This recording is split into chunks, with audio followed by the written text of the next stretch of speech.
So this is episode number 2 for my Adobe Lightroom and Adobe Camera Raw tutorials. I'm going to be going section by section, covering everything you need to know in Adobe Lightroom and Adobe Camera Raw. And in this episode, I'm going to be going over the tab just below the histogram, which is dedicated to exposure, highlights, and shadows.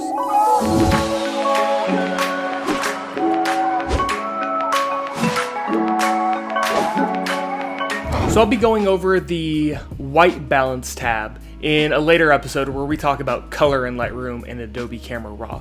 But in this one, we're going to be going over the tab that's just below that, where it's devoted to only exposure, which includes, highlights, shadows, the white point, the black point, and kind of going over what these different tabs mean. So I'm going to open up Adobe Photoshop and Adobe Camera Raw, which is the same thing as Lightroom, so you'll be able to follow along fine if you're in Lightroom. This is just an easy way for me to do it here. So let's check out this image that I'm going to make right now. Okay, so here we are in Adobe Photoshop, and what I'm going to do is something similar to the episode last week where I'm actually going to create just a simple black to white gradient, just so you can kind of get a better understanding of everything that's going on, especially with this one because we're going over exposure.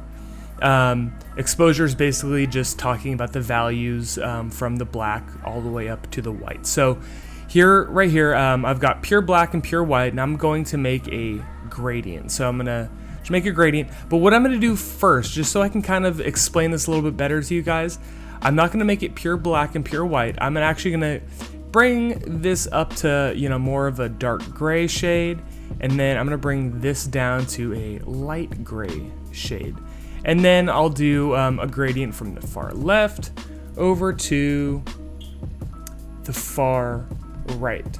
So here we have the whole image right here. And if you remember back to the histogram that I talked in the last episode, you see here the black side of the image, which would be representative of this area.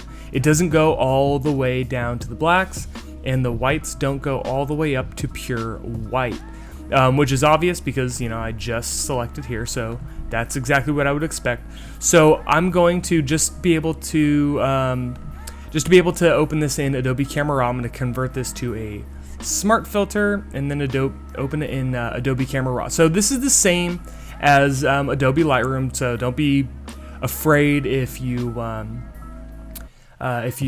familiar with this. It's all the same tools, okay? So I'm only going to be going over this tab right here, which is the same as I was kind of showing you last week with the histogram. It's all the same tools, but I'm going to be going over a little bit more in depth of what all this stuff is doing. Now, exposure is pretty obvious. Everybody knows what exposure is.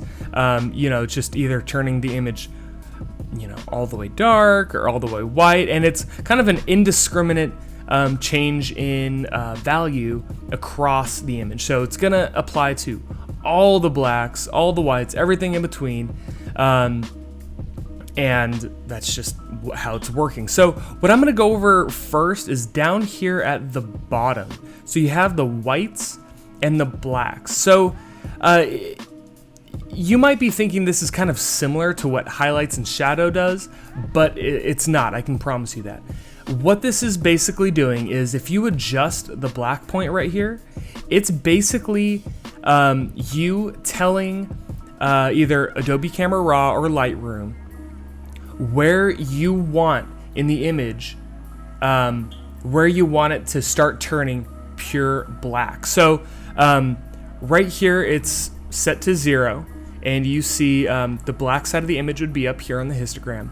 Now I want to bring this part of the image, the very far left, the dark blacks, I actually want to make that pure black. So what I'm going to do is I'm going to show the shadow clipping right here, and then I'm going to bring this black all the way down.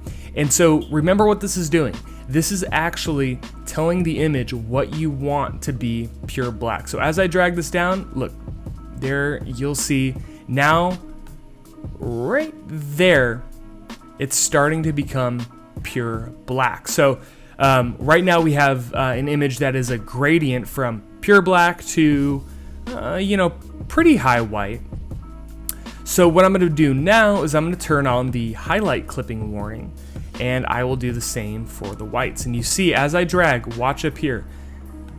So this is where it was, and it's just basically spreading this whole image out until, oops, I went way too far.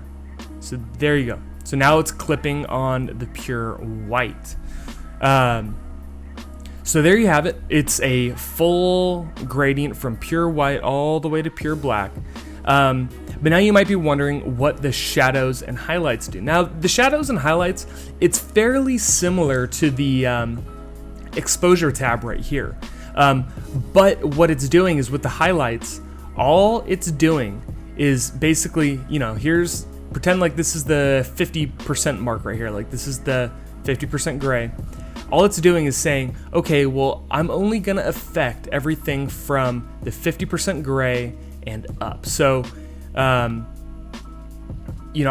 changing all this stuff right here, and you'll see, it's maybe making a little bit of adjustment right there, but not much. It's really only doing the major adjustments in the highlights. So, you can drag that down, but what I do want you to kind of take note of is that it's really not affecting the white point too much. I mean, it's gonna affect it a little bit, but overall, you see up here, the brightest part of the image is still staying there. It's kind of just changing the overall balance of the highlights. So I can still drag this down, bring the highlights down, and it's still gonna stay fairly pure white over here.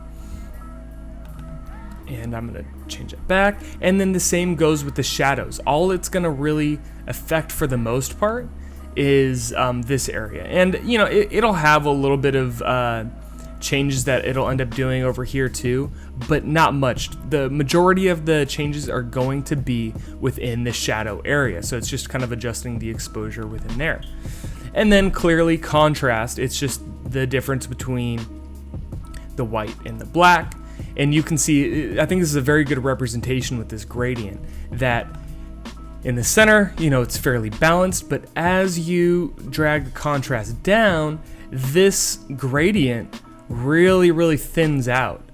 It turns from, a harder gradient to a much lighter gradient. And then if you go the other way where you add the contrast back, it makes it a little bit more of a defined line. So let's open up a real image here in Adobe Lightroom and, kind of see how this will affect your image in some different circumstances. Okay, so here we have an image. I'm not claiming it to be the best image I've ever taken, but I think this is kind of a good example of, some pretty harsh lighting conditions where you might want to adjust the highlights and the shadows separately of each other. So now you'll notice I exposed for the eagle right here, or, the rock. I exposed for the rock here, and there's really nothing that can be done about this, because the sky is going to be blown out, or the rock's going to be exposed correctly, or I can expose for the sky and then the rock is going to be a little bit underexposed. So it's just kind of a matter of what you prefer to do. I prefer to kind of overexpose the image and then try to bring the highlights back down. So I'll drag the highlights down, and you see I easily recover a little bit more of the information in the sky, and I can drag the exposure down just to get a little bit of extra darkness out of the sky, and then I can bring the shadows up. And after that, you can adjust the black point, you can adjust the white point, and there you go. And then, from there, you can do, clarity, whatever, and then, I'll go over, some more options in later episodes. But I think that's a good display of how you can use the shadows, highlights, whites, blacks, exposure, how this stuff works, just kind of in conjunction with all of your images. So I hope that was helpful for you guys. I mean, this is probably the most important tab in all of Lightroom and all of Photoshop. It's something that you will use on every single image because nothing's perfect on your photos. You can always adjust the highlights, you can always adjust the shadows, and you can always adjust the white and black points in your image. So I think this is something that will be incredibly useful for you. And then in future episodes, I will be going over the coloring of the images too. So this is just kind of the basics, and I'll be going step by step down the ladder, I guess, if you want to call it that, on Lightroom and Adobe Camera Raw. So I want to thank you guys for watching this entire video.